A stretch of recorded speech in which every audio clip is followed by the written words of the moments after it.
Hey, what's going on? Let's talk about it a little bit. Let's talk about going through challenges and adversities. Um, I think at some point in time, whether it was the past, currently, or whether it will happen, you're going to go through something. And it's going to probably be something that you're not proud to tell anybody about because you think that it's a bad reflection on you as a person, as a leader, as a husband, as a wife, as a child. No matter what it is, you're going to have some indifference about sharing that. But let me tell you a few things, okay?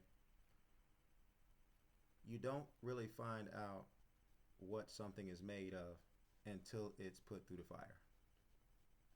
That stuff when you're going through things when everything's all good, everything's working out for you, um, you're having some prosperity, some success. I mean, that's not testing who you are. But what's testing who you are is when everything that you believe, everything that you love, everything that you want, and everything that you desire is not really working out for you at that moment or that season. You're going through something, and it's tough, it's challenging, it's hard, it's embarrassing if you're not careful. The natural thing to do is to try to hide that. And no, I'm not saying that you need to broadcast that, but you have to understand that we are all um, ministers, and we're all in vessels. And if you're trying to hold back something about you that can save somebody else's life because you want to make sure that you're not being embarrassed and you want to make sure that you're looking good, you are robbing somebody of an opportunity to be able to come out of their situation. You may even be robbing somebody of an opportunity to be able to save their lives. You're having a bad day, you're walking past somebody and somebody's really thinking about that, they're smiling on the outside or they have this poker face on, but then they're thinking about, I'm just sick of all of this stuff that's going on with me in my life and I don't see any change to it and I don't want to deal with it. So I think I'm just going to go ahead and call it quits. I'm going to go ahead and end my life as I know it. And because you're having a bad day or because you're in your feelings and things of that nature, you're just not going to say anything to them, or you're not going to, if it's something on your heart to say or do for that person, you're not going to do it because it's all about you. Man, it ain't never about you. It ain't never about me. Feelings is something that everybody deals with, but it is the most jacked up thing that keeps us from accomplishing and getting to where we need to get to. Try to remember this. Your feelings, I'm not saying your feelings aren't important. I'm just saying that your feelings is a barometer, that is a measure of where you are with reality. And sometimes you're not vibing with reality. You're not allowing yourself, or you don't like what reality is giving you at that moment. So you're going to be led by your feelings. You're going to end up missing your blessing. You're going to end up preventing somebody from getting their blessing. And you're going to get off schedule from the purpose that you're supposed to get to. And I always talk about life is finding your purpose, getting on schedule with it, and staying on time. When you're going through something good and when you're going through something bad, the greatest leaders, you cannot tell when they're going through something good and when they're going through something bad because their output is the same. They putting the same out there. When you wake up in the morning, sometimes you feel great. Sometimes you feel terrible. But why does everybody got to know you feel great and you feel terrible? That's your feelings. That's you. That's your issue.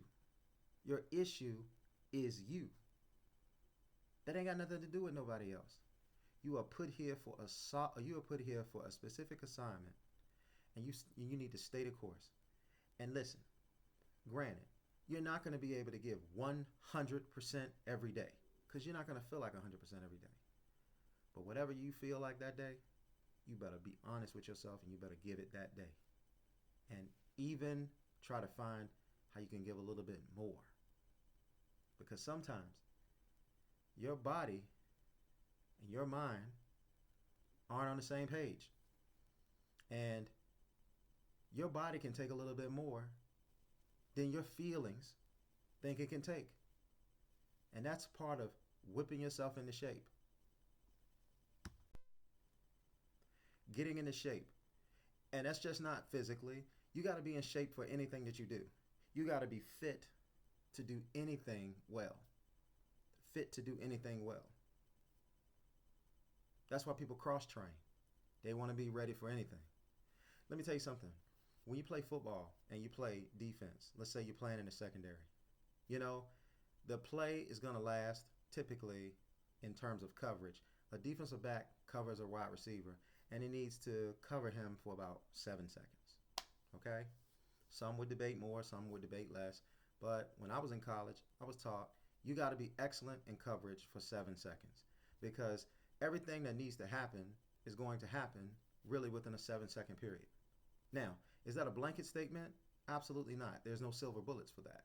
But there are sometimes you might be playing someone, a quarterback who's elusive, someone who can scramble around, that doesn't want to scramble around to run the ball, but want to scramble around to buy his defensive, to buy his receivers time to get open. And so that play could take longer than 7 seconds. If you go out there and just say, I'm going to be excellent for 7 seconds and then I don't care what happens in second 8 or above or beyond. When you come across an elite oppositional quarterback, they are going to scramble around and buy their receivers time to get open. And you don't get moral victories for covering a guy pretty well for 7 seconds. You need to be able to cover the guy as long as it takes. When you're a wide receiver, you need to be able to fight to get open, however long it takes. When you are an offensive lineman, you need to block for your quarterback as long as it takes. And if you're just trying to meet the status quo in your life, then there's going to be opportunities that you're going to lose out on because all you were trying to do was be standard. Do you want to be average in your life? Because average is in the middle. So if it takes 7 seconds for a play to develop, okay, and you're only trying to be good for 7 seconds, you're going to be average. Now, based on your abilities, you might do it better than other people, but for the time standpoint, you're only going to be average. But that person that's going to do those extra sprints, that person that's going to do that extra condition, that person is saying, in case something happens where I have to be excellent or I have to be on my P's and Q's a little longer than I'm supposed to. If I have to stay at, if I have a business and I have to stay working longer than 8 hours, I have to work 10 hours, I have to work 12 hours, then I want to make sure that I'm fit to do it.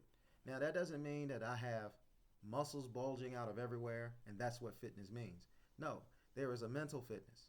There is a physical fitness. There is an emotional fitness. There is a spiritual fitness.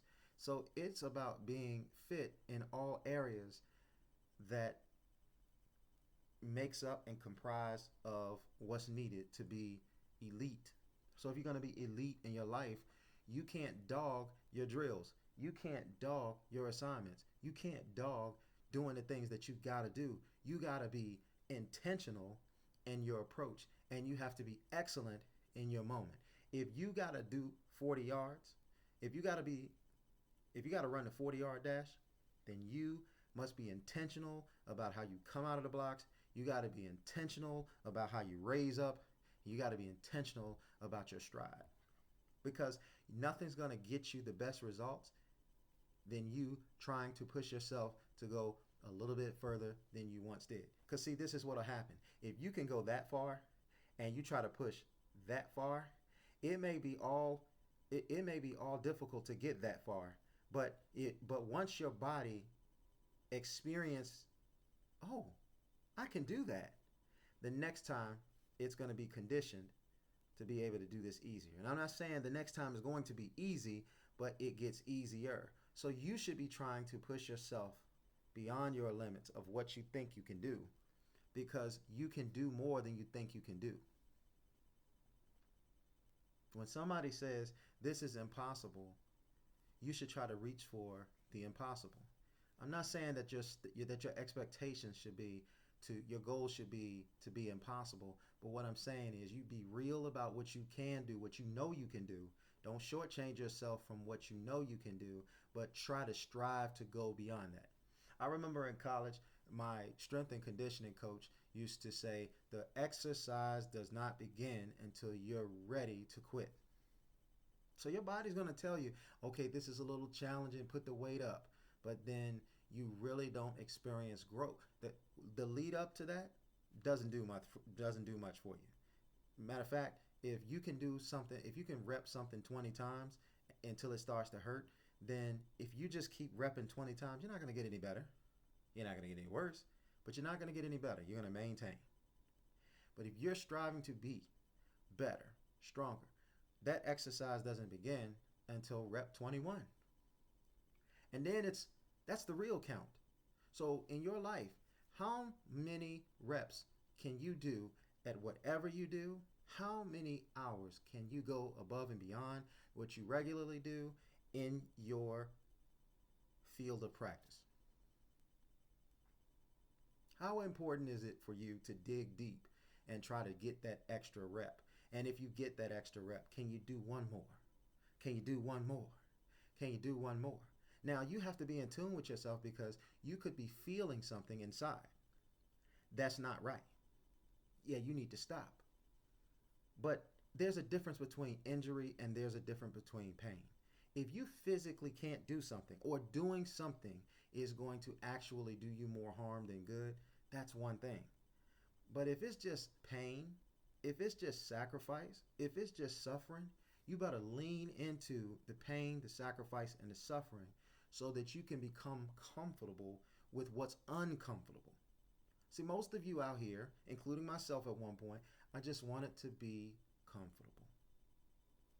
But thanks to my coaches, my mentors, my leaders, they wouldn't let me become comfortable being comfortable. They always ask me, do more, do more. And some of you get frustrated by the thought of having to do more. But every day that you have on this earth is a gift. And you don't know how many days you got left. I always tell my clients, everybody knows their birthday, but no one knows the death day. And if you knew when your death day was, first of all, you probably wouldn't be able to enjoy the rest of your life, especially if it was a time that was nigh. But you don't want to know your death day because that might keep you from actually living. Remember, the devil spelled backwards is lived. The enemy wants you to focus and concentrate on the past instead of presently working towards your future. You're really not supposed to worry about your future either. There's a time and a point where you think about where you want to go. But really, when you're getting involved in the act of life in anything, it's about being excellent in your moment. I said this before too. If you want to change the footprints of what your life looked like, then you either got to take off those shoes, put on some other shoes, or walk barefooted. Because you're not going to see the change of your footprints unless you put a different footprint down in the sand. And life is like sand that you're walking through. Sand's not easy to walk through. It might feel good sometimes, but then sometimes just the labor of moving one step to the next step in the sand, you're going to get fatigued. And there's going to be times in your life that you don't feel like doing what you're supposed to do. But that's when you find out what you're truly, truly made of. You can take a person who's really big and strong, and if they just stop every time there's some adversity, they may look like they can do a lot, but they don't want to do a lot. They don't want to do more. And in your life, you got to work. The life is about finding out how you can work smart, hard. Because you're going to have the muscle to hustle for a said period of time. If you don't take advantage of this period of time that's going to go on whether you do something or not, you have to be consistent as time. Just as sure as minute 1 is going to take you to minute 2 and minute 3, minute 4. See, time is consistently passing because it consistently doesn't have to deal with feelings. Because if time dealt with feelings, then time wouldn't consistently move at the rate at which it does. Now, some days, don't you think that time feels like it's moving faster than usual? Yeah, but it's not. Or sometimes you think, man, time's just really moving slow. No, that's all in your head. That's all your feelings. Time's moving at the speed which is moving.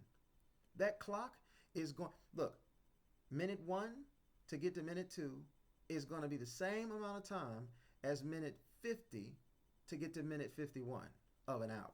So time is really in your head. It's perception. But time is of the essence in terms of what you need. It's like money. Money, I'm not saying time's not real.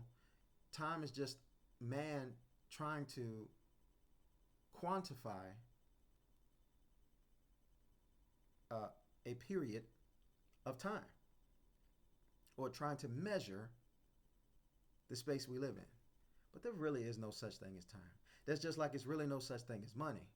But even though there's really no such thing as money, money is a measure of something used to buy goods and services. And if you don't have money, you're not able to get those goods and services typically. Because you're not on a level of manifestation a lot of times to be able to manifest something that you need. So when your operation is low vibrational, then even though you're supposed to be able to attract money to you, you may be operating in such a low vibration that money's not coming to you. And we all been there. I've been there. I go through things just like you. I'm no better than the next person, but I am trying to be the best version of myself that I can be. By what I say, what I do, and I'm not saying that I'm perfect at doing it, but I tell you one thing, I do strive to be perfect. It's like, let me see how close, let me see where I can fall in a line of perfection in this particular category. And that's my approach to every category. Let me see what I can do. Let me see where I measure up, where I stack up. And where I stack up, where I find I stack up at, I don't look to the left or look to the right. Excuse me. I don't look to the left and look to the right and say to myself, I'm a 68, but he's over there doing 72. No, I don't do that. I want what's mine. I want what's mine. I don't want a penny less, and I'll strive to get a penny more. But if I don't get a penny more, I at least want the best that I can get. Oh, I want to make 6 figures. Oh, I want to make 7 figures. If I say I want to make 7 figures, but I have the skill set and the ability to make 8 or 9 figures, then I just shortchange myself. Yeah, but everybody will see me and they'll say, wow, you're doing well for yourself. You know, you're making 6 figures, you're making 7 figures, or whatever the case may be, you're doing really, really well for yourself. No, but if you didn't do everything that you were supposed to do and you could have been and had more, you shortchange yourself. Because just like there is seasons of harvest, there is seasons of famine. What are you going to do? The things that you think because you can control so many variables that it feels like you control all variables, but you don't control all variables. All variables are variables that you don't always control. Do you know, for an example, if the US dollar collapsed, rich people would become poor overnight? They'd be just as poor as the people that had a hard time making the money. Now, do they control that variable? Absolutely not. So what does that mean? That means control the variables that you can control, and the things that you can't control, don't worry about. But you better be controlling the variables that you can control, and don't look at it like, oh, I already have enough. You better be trying to go above and beyond, because that's the life that the Most High wants to have for you. He wants to have a life for you that is exceedingly and abundantly. So that means that's more than. See, if my bills is $10,000, I'm just making up numbers. If my bills are $10,000 and I make $10,000, that's not exceedingly and abundantly. The reason for exceedingly having abundance is so that when you can't, you have surplus to carry you through. You got to think about How much surplus can I get? I might be able to do one more rep this time, but I'm going to get to two. I can do two, I'm going to get to three. And then every time you get to a new rep, there's a new standard. Man, I'm tired of increasing my reps by one. I'm going to try to increase it by two. I'm going to try to increase it by three. See what I'm saying? So you got to think about that. And you got to just be able to push through your trials and your tribulations. The trials, the tribulations. You know, your sink broke. Your dishwasher broke. You got to replace that. Your refrigerator doesn't work. You got to replace that. Your hot water heater doesn't work. So you got to go without hot water for a while. You know, your phone bill is due and you don't have the money. You know, it could be anything. Your car, your tire is flat and you don't have the money. See, when you have a complacent mindset, more often than not, you end up in those situations. But the person that has the mindset of going a step further or trying to max out every time that they do a rep, every time that they do something in their business, every time that they do something in their marriage, every time they do something as a parent, if they have that abundance mindset of going exceedingly and above to have this abundance, then surely you need to know that once that time comes where that deficiency happens or something falls off, that their surplus will carry them through the lean times of what they could control. See, a flat tire, a tire replacement on a car only seems to be magnified more when you can't get a tire. And if you are making a change and you are currently in a situation where what you need you don't know how to get, that is especially the opportune time for you to still move in such a way that you are not mentally in lack. Because in order to be able to manifest something, it has to take place inside. So the change actually happens in the inside, and then the results come later on the outside. See, the seed is inside of you, and when you harvest that seed, you're complaining about all of the crap that's happened to you, all of the dirt that's being thrown in your face. But seed needs crap. Seed needs dirt. That's fertilizer. What do when they are, when they're sodding a land or when they're doing those types of things? You ever see when horticultural specialists, if you will, or landscapers, they put down cow manure on the ground, and it has this smell to it that some of you don't like. Why you got to do that? Because that's what's necessary to get the pretty picture of beautiful grass on the land. So if you're going to get to beauty, you're going to have to become a beast. If you're going to get to the beautiful picture, you're going to have to deal with the ugly. Can you do that? Because there's really no shortcut. Now, advertising is telling you there is a shortcut to get where you're trying to get to. But the reality is, you got to take the straight path to get where you're going. And that applies to all of us. I'm telling you, I don't have it all going on all the time. I don't. And I would never try to sell you the fact that I have it going on all the time. And just like it's none of your business to share the things that you go through with everybody, it's none of my business to share everything that I go through with everybody as well. But I definitely need to be able to I need the situation that I may be going through. I don't need it to prohibit me from sharing in a minister faction to be able to help the next person. In some cases, I may need to share what I am going through in particular. That might be hideous, that might be embarrassing, or whatever the case may be. Because if I live my life caring about what other people think, then that person or those people become my God. Now, I know who I pray and worship to, so I don't want anything to get in the way of who I pray and I worship to. And I'm not telling you this is what you have to pray and worship to. I'm not telling you to pray or worship. That's for you to work out on your own. Your life is your life. I can't tell you what to do with your life. But I can darn sure say that whatever you do with your life, do the very best that you can with your life and have good and pure intentions.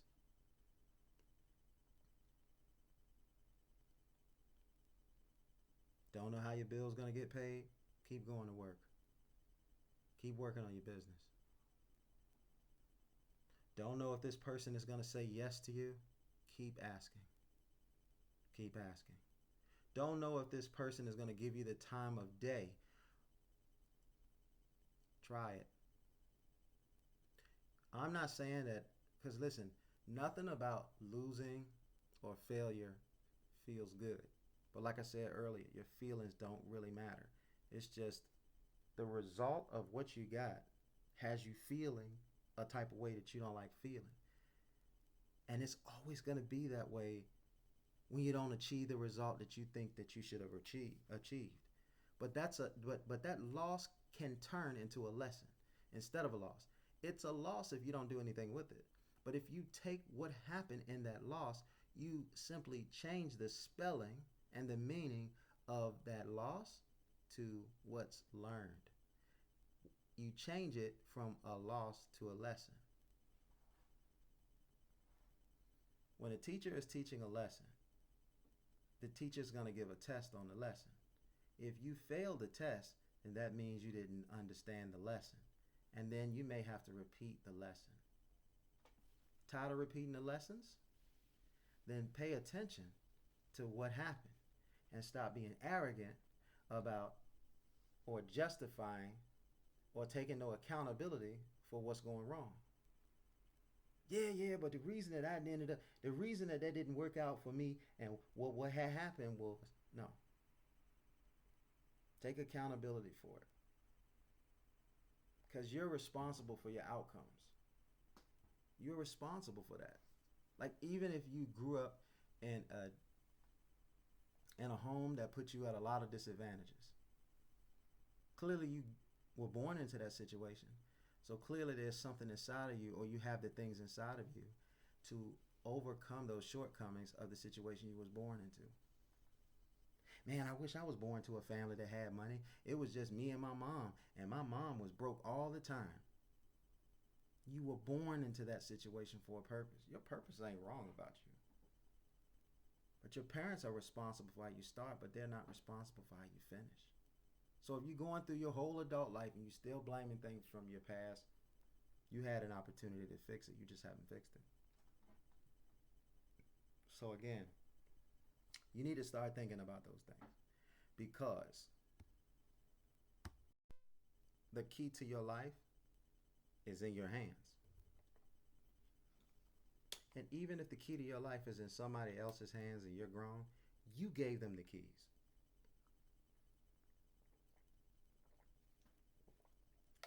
How are you going to give your keys to somebody that don't understand the inner workings of you? Oh, well, they're trustworthy.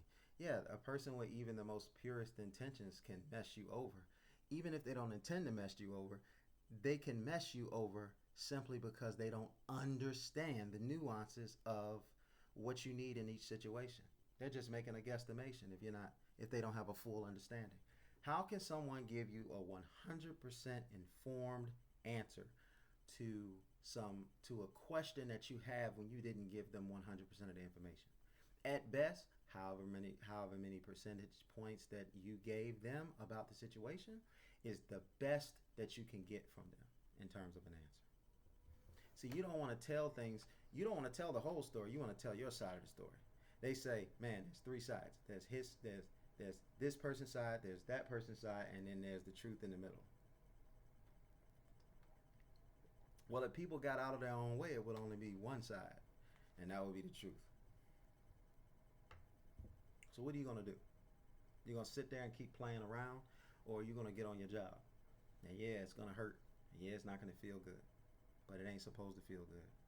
Because where you are is why you feel the way you feel.